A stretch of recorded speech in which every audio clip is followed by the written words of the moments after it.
क्योंकि कुरान कहती है कुल वल्लाहु अहद अल्लाहु समद लम यलिद वलम यूलद कुफुवन अहद। औजु बिल्लाहि मिनश शैतानिर रजीम बिस्मिल्लाहिर रहमानिर रहीम अल्हम्दुलिल्लाहि रब्बिल आलमीन।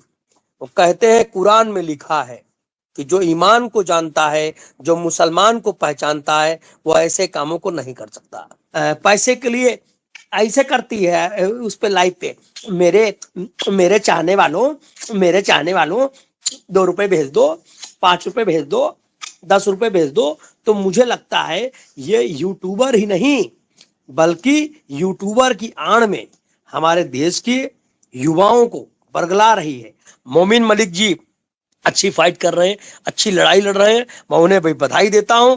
और ये तो इतनी गंद औरत है, मतलब मैं क्या कहूं आपको, जैसे लाहौल बला कुवत कि ये किससे डरेगी। अभी 2 दिन पहले ईद निकली, पूरा रमजान का महीना रहा, और ये बाहियात औरत, इसको तो दोजख की आग में भी जगह नहीं मिलेगी। जन्नत तो दूर की बात है, दोजख की आग में भी जगह नहीं मिलेगी सीमा हैदर को। ये बड़ा अफसोस हो रहा है। भारत हिंदुओं का देश है, जैसे पाकिस्तान मुस्लिमों का मुल्क है।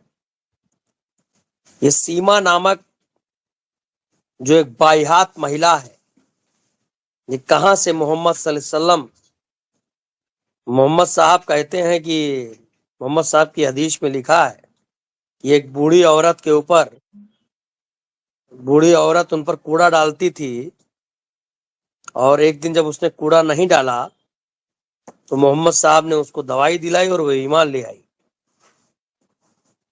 और मैं तो भारत में भी बात करता हूँ, चाहे बात फजर की हो, चाहे जोहर की हो, चाहे असर की हो, चाहे मकरीब की हो, चाहे ईशा की हो। मेरी नज़र में 5 वक्त नमाज पढ़ने वाला मुसल्लम ईमान वाला जो मुसलमान है, उसकी मैं दिल से इज्जत करता हूँ। मैं सनातनी हूँ, मेरे हृदय में भगवान राम निवास करते हैं, मेरे हृदय में महादेव निवास करते हैं। मैं भारत में पैदा हुआ, मैं अपने आप को गौरवान्वित समझता हूँ। लेकिन ये भगौड़ी जो हैदर की नहीं हुई, ये लप्पू और पप्पू की भी नहीं होगी। और अब तो इसके कई लोगों के साथ इसके मुझे लगता है संबंध हैं, और अब तो इसकी पिटाई भी होना चालू हो गई है। तो मैं ये कहना चाहूंगा कि भारत का कानून, भारत का संविधान अपना काम कर रहा है। आने वाले समय में सीमा भारत की जेल जाएगी। मैं उस अल्लाह से, उस ईश्वर से, उस भगवान से यह प्रेयर करता हूं कि सीमा को जल्द से जल्द जेल में भेजा जाए और उसके बच्चे जो हैं वो हैदर तक पहुंचे। मैं ऐसी इसलिए बात करता हूं, दुआ करता हूं, मैं दुआ करता हूं, मैं ये बात करता हूं, और मैं ये कहना चाहता हूं कि भारत में जितने लोग इसका समर्थन कर रहे हैं उन सबको चूड़ियां पहन लेनी चाहिए। क्योंकि समर्थन क्यों कर रहे हैं? जो महिला अपने पति की नहीं हुई, वह महिला जो अपने पति की नहीं हुई, अपने मुल्क की नहीं हुई, अपनी कौम की नहीं हुई, वह भारत की कैसे हो सकती है? गुमराह था, मुझे गलत जानकारी दी गई थी कि पाकिस्तान से एक महिला आई है जो अयोध्या में भगवान राम के दर्शन करना चाहती है।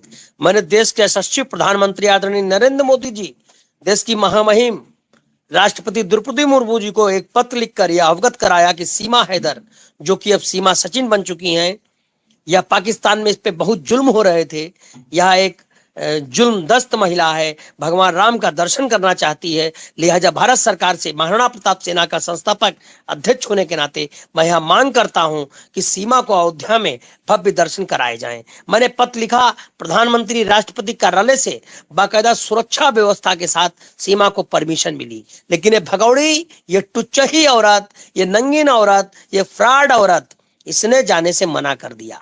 और जो इसके रहनुमा लोग हैं जो इसको संरक्षण दे रहे हैं, मैं तो एक कहता हूं, सब्र कर बंदे, ये दिन गुजर जाएंगे। जो हंस रहे हैं तो तेरे चेहरों को देखकर उनके चेहरे खुद ब खुद कल उतर जाएंगे। महाराणा प्रताप सेना का संस्थापक अध्यक्ष होने के नाते मैं नैतिक जिम्मेदारी लेता हूं। मेरा लक्ष्य है सीमा हैदर को भारत की जेल में भेजना और इनके बच्चों को हैदर तक पहुंचाना, ये पैसे के लिए कमर मटका सकती है। और जो पप्पुआ है, झीगुर जैसा पप्पू, आलू जैसा लप्पू, बैगन जैसा पप्पू, उसके बस का तो कुछ है नहीं। वो तो सिर्फ इसके पैर रात में दबाता होगा। और जो पीटने की बात है, मुझे लगता है कि लप्पू नहीं, इसको कोई और मार रहा है। लेकिन मैं निश्चित तौर पर अस्वस्थ हूं कि पाकिस्तान का जितना नाम बदनाम करने का काम, भारत और पाकिस्तान के अपने संबंध हैं, प्रधानमंत्री जी के नेतृत्व में बहुत अच्छे संबंध बने हैं। और पाकिस्तान से आइडियोलॉजी नहीं मिलती है, वो अलग बात है। इंडिया पाकिस्तान का मैच होता है, वो अलग बात है। लेकिन सीमा का समर्थन भारत के लोगों को नहीं करना चाहिए। महाराणा प्रताप सेना किसी प्रकार का भी समर्थन सीमा का नहीं करती है, बल्कि महाराणा प्रताप सेना का संस्थापक और अध्यक्ष होने के नाते मेरी यह नैतिक जिम्मेदारी है कि सीमा भगौड़ी को जल्द से जल्द, जो अपने देश की नहीं हुई, जो अपनी कौम की नहीं हुई, जो अपने पति की नहीं हुई, ऐसी महिला को सरेआम चौराहे पर लटका कर 100 कोड़ों से सजा दी जानी चाहिए, ये मैं कह रहा हूं। लेकिन भारत में ऐसी कोई व्यवस्था नहीं है, ऐसी कोई संवैधानिक बात नहीं है। अगर ऐसा होता तो हम जरूर करते, क्योंकि हम भी 2 बेटियों के पिता हैं, एक बहन के भाई हैं, अच्छी माँ के अच्छे बेटे हैं और अच्छी पत्नी के पति हैं। इसलिए हम महिलाओं का सम्मान करते हैं। भारत सौम्यता और संस्कारों का देश है। लेकिन इस महिला ने भारत की तो सौम्य समता को समाप्त किया है, साथ में पाकिस्तान की भी जितनी धज्जियां उड़ानी थी वो सारी की सारी उड़ाने का काम इस बेहुआत महिला ने किया है। मैं तो कहता हूं सुब्हानकल्लाहुम्मा व बिहम्दिका व तबारक अस्मुका व तआला जद्दुका औजु बिल्लाहि मिनश शैतानिर रजीम। ए अल्लाह, तुम्हारे पास जितनी सजाएं हो वो सभी इसको दे देना। देखिए, भारत में मैंने 3 विषय बना रखे हैं: नशा मुक्त भारत, मजार मुक्त भारत, लव जिहाद मुक्त भारत। क्योंकि कुरान कहती है अस्सलाम वालेकुम रहमतुल्लाह अलैहिम, ए अल्लाह, ये तेरे नेक बंदे थे, इनको जन्नत की तौफीक पैदा फरमा, आमीन। तो मैंने अजमेर पे दावा कर रखा है, तमाम मजारों पर कर रखा है, ये मेरे अपने व्यक्तिगत इशू हैं। अब इस महिला से किसी ने कहा कि इसको भी हनुमान चालीसा पढ़ना है, तो मैंने कहा चलो भाई, अच्छी महिला है। लेकिन जब मैं जाना कि ये बायहूत महिला है, ये सिर्फ पब्लिसिटी स्टंट के लिए सब काम कर रही है, तो मैंने इसका विरोध करना चालू कर दिया। एपी सिंह जी मेरे महाराणा प्रताप सेना के राष्ट्रीय प्रभारी हैं, मेरे बड़े भाई हैं, मैं व्यक्तिगत तौर पर उनका सम्मान करता हूं। लेकिन अगर वह सीमा हैदर के वकील हैं तो मेरे भी विरोधी हैं। सच्चाई छुप नहीं सकती बनावट के असूलों से, खुशबू आ नहीं सकती कागज के फूलों से। सच बोलना अगर बगावत है तो समझो कि राजवर्धन सिंह भी बागी हैं। सीमा हैदर के मुद्दे पर मैं एपी सिंह का इस भारत में सबसे बड़ा विरोधी हूं। तो नन्हे से एक अज्ञानी व्यक्ति हैं। जब मोहम्मद साहब को लोगों ने टोल कर दिया, जब उनपे ईंटे पत्थर चला दिए, तो ये तो दुनिया है, इसमें तो कुछ भी संभव है। मैं इस झूठी का खंडन करता हूं, इस भगौड़ी का खंडन करता हूं। वह सभी की सभी रिकॉर्डिंग एकदम स्पष्ट रूप से इसी की है और अभी की है। वह सभी फोटो हैं, इसकी मार पड़ रही है डेली, इस पे जुल्म हो रहा है। और ये भगौड़ी बहुत जल्दी और पिटेगी, आप देखिएगा, ये रोएगी। ये कैसी औरत है बताइए, जो अपने मुल्क की नहीं हुई, अपने देश की नहीं हुई, अपने कौम की नहीं हुई, अपने धर्म की नहीं हुई और अपने आदमी की नहीं हुई, अपने बच्चों की नहीं हुई। ये कैसी औरत है? ये ऐसी औरत को तो सरे चौराहे पे लटका देना चाहिए। दे कोड़ा, दे कोड़ा, दे कोड़ा, दे कोड़ा, दे कोड़ा, इतना कोड़ा मारा जाए जब चिल्लाए, हाय दादा अब नहीं करेंगे, हाय अब नहीं करेंगे। क्योंकि कुरान कहती है कुल वल्लाहु अहद अल्लाहु समद लम यलिद वलम यूलद कुफुवन अहद, औजु बिल्लाहि मिनश शैतानिर रजीम, बिस्मिल्लाहिर रहमानिर रहीम, अल्हम्दुलिल्लाहि रब्बिल आलमीन। वो कहते हैं कुरान में लिखा है कि जो ईमान को जानता है, जो मुसलमान को पहचानता है, वो ऐसे कामों को नहीं कर सकता। पैसे के लिए ऐसे करती है उस पे लाइव पे, मेरे चाहने वालों 2 रुपए भेज दो, 5 रुपए भेज दो, 10 रुपए भेज दो। तो मुझे लगता है ये यूट्यूबर ही नहीं बल्कि यूट्यूबर की आड़ में हमारे देश के युवाओं को बरगला रही है। मोमिन मलिक जी अच्छी फाइट कर रहे हैं, अच्छी लड़ाई लड़ रहे हैं, मैं उन्हें भी बधाई देता हूं।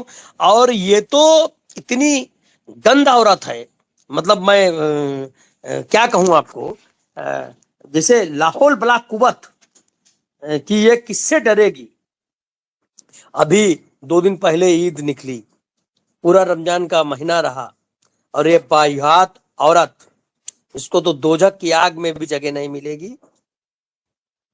जन्नत तो दूर की बात है, दोजख की आग में भी जगह नहीं मिलेगी सीमा हैदर को। ये बड़ा अफसोस हो रहा है। भारत हिंदुओं का देश है, जैसे पाकिस्तान मुस्लिमों का मुल्क है।